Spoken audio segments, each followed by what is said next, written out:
Bank of the World. They're still saying there's no global carbon tax in the media as they simultaneously announce it.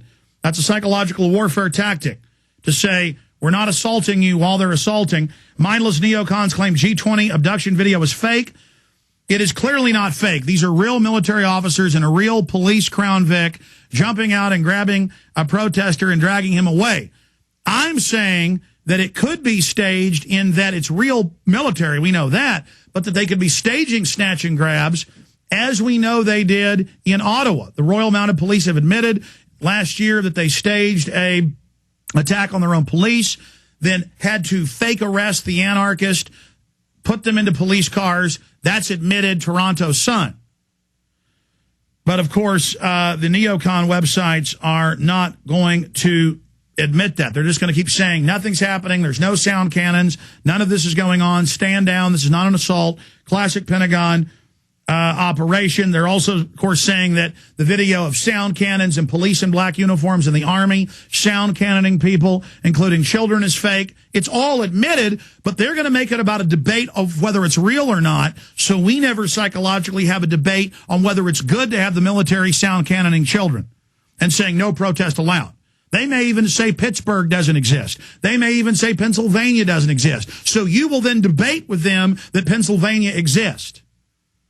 There are over 8,000 news articles today on Google News if you put the term New World Order in. Over 8,000. Openly announcing it's a global government, global tax, that the U.S. is going down, that Obama's great for being the new president of the world, chairing the UN Security Council. The UN Security Council exists. Obama exists. All of this exists. But if they can just keep saying it doesn't exist while they say it exists and it's good, then when you say I don't like it, they then say it doesn't exist. Burmis, that is classical psychological warfare. Jason Burmis reporting from the head of the march in Pittsburgh, Pennsylvania.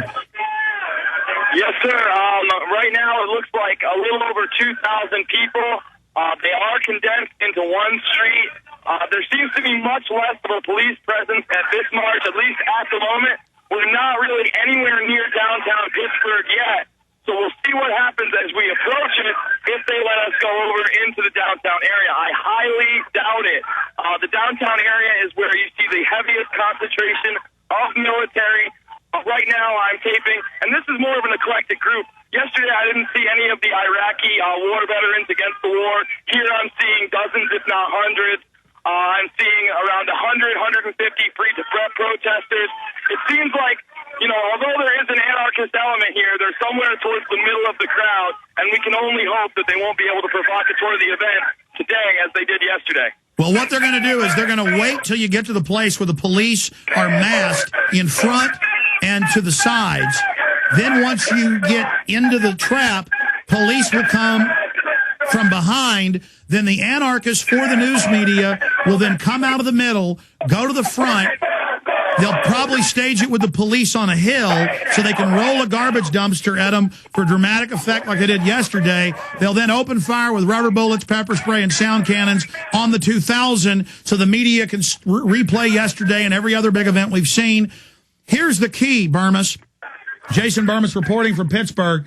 We're going to play this video, which the neocons are saying is fake. They're saying it's not real military. It's clearly real military. They're clearly wearing the real badge. It's a plastic clear badge with a white badge for the police to recognize in the arm. It's clearly an unmarked Crown Vic. You can look, it's military. They're well conditioned. They're in good shape. They're big military police cops. You see the classic hired informant types giving hand signals. When you watch the video, they're giving hand signals to the police. The guy is smiling and laughing, and the cops are just like the urban warfare drills they do. They then do the drills live action, but don't tell people they're drills. I'm almost sure watching this video as they throw him in, he's laughing. Then the guy with him gives a hand signal to police. They drive off into tear gas.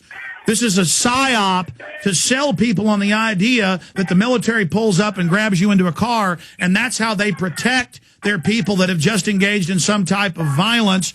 We didn't see that on the video, but the video is very short. That may have happened earlier for the police to have a pretext to crack down on people. Jason Burmis. That is a big possibility, Alex. Again, we're so far out. I mean, right now, I'm standing next to a bailout sign. They've got $12 trillion and counting. Of course, we know it's over $27 trillion at this point.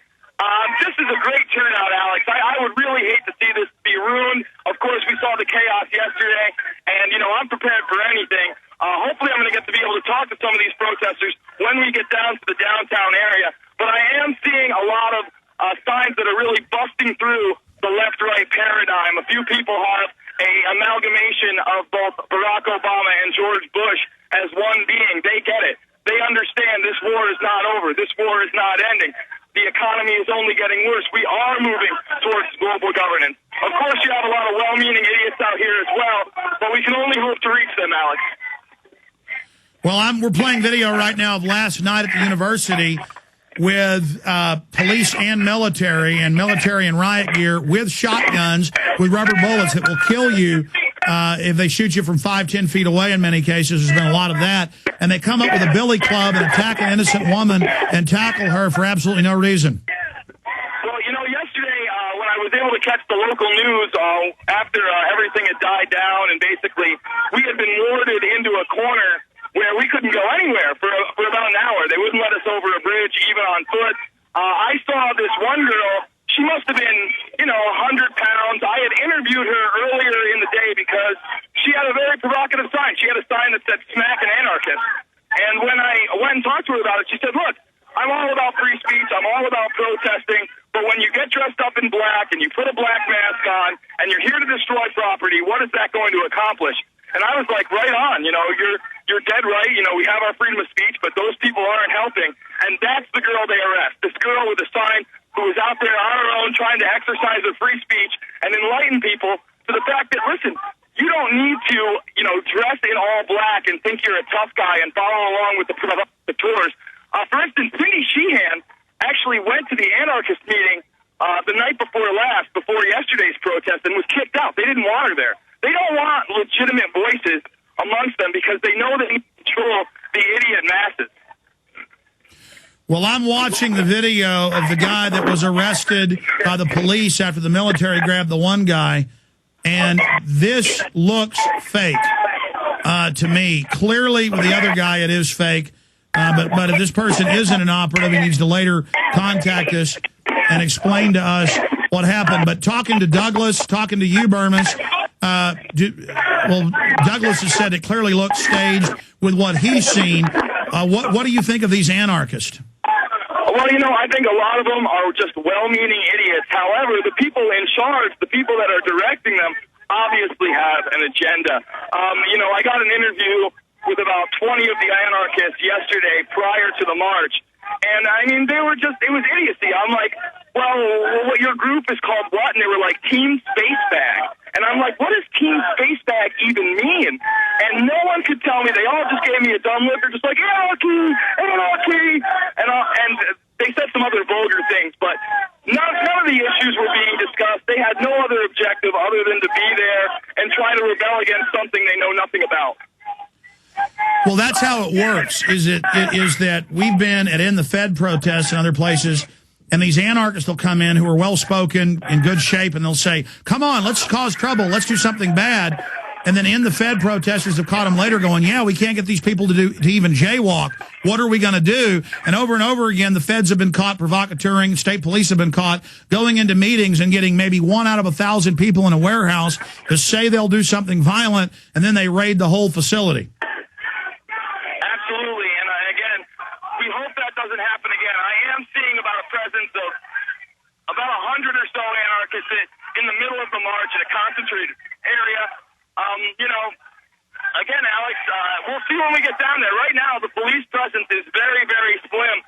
The guards are not armed to the teeth as they were yesterday. I have yet to see any military. Really, the biggest concentration of riot police was at the university on the way in. Of course, this protest started right around the corner. But, Burmese, this is how it always works. They want the march concentrated because it's easier to block in. Once you near your destination, that's when, watch, they're going to come out and block the street, then come in on the sides, let you fill up the pincer movement, and then they're going to close the gate on the back of you. Well, let's just pray and hope that they don't don't start shooting tear gas like yesterday, because I've got two-year-olds passing me with their father right now, and I would hate to see these toddlers get into any kind of situation where they would be subject to abuse from riot police. And there's been a lot of tear gassing going on, a lot of microwave gunning going on.